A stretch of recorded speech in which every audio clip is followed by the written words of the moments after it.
الحمد لله رب العالمين والصلاة والسلام على رسوله الكريم أما بعد فأعوذ بالله من الشيطان الرجيم بسم الله الرحمن الرحیم۔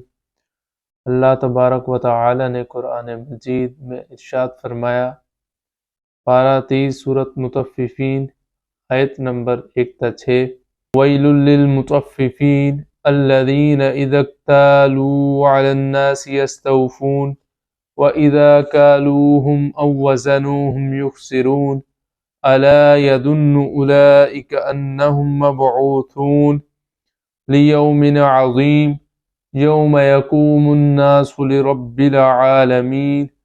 صدق اللہ العظیم۔ کم تولنے والوں کی خرابی ہے وہ کہ جب اوروں سے ماپ لیں پورا لیں، اور جب انہیں ماپ یا تول کر دیں کم کر دیں۔ کیا ان لوگوں کو گمان نہیں کہ انہیں اٹھنا ہے ایک عظمت والے دن کے لیے، جس دن سب لوگ رب العالمین کے حضور کھڑے ہوں گے۔ اور حضور علیہ السلام کا فرمان عالی شان ہے، جو لوگ ناپ تول میں کمی کرتے ہیں وہ قحط اور شدید تنگی اور بادشاہ کے ظلم میں گرفتار ہوتے ہیں۔ ناپ تول میں خیانت کا معنی یہ ہے، یعنی ناپ تول میں کمی اور خیانت کر کے خریدار کو اس کا پورا حق نہ دینا۔ اس کو عربی میں تطفیف کہا جاتا ہے۔ ناپ تول میں خیانت کے متعلق احکام یہ ہیں: ناپ تول میں کمی کرنا حرام ہے اور جہنم میں لے جانے والا کام ہے۔ اور ناپ تول میں خیانت کرنے کے گناہ میں مبتلا ہونے کے اسباب یہ ہیں کہ حرص، غفلت، مکر و فریب کی عادت، دنیا کی محبت، راتوں رات امیر بننے کی خواہش، بری صحبت۔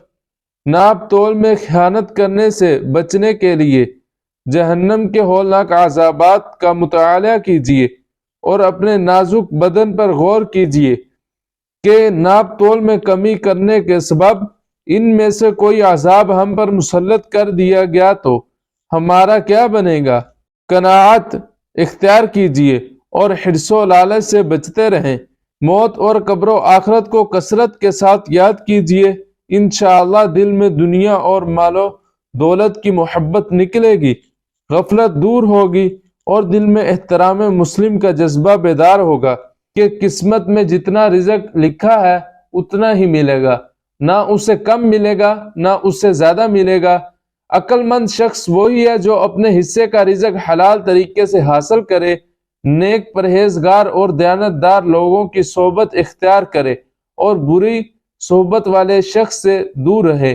اللہ تبارک و تعالی آپ کو اور مجھے عمل کرنے کی توفیق عطا فرمائے۔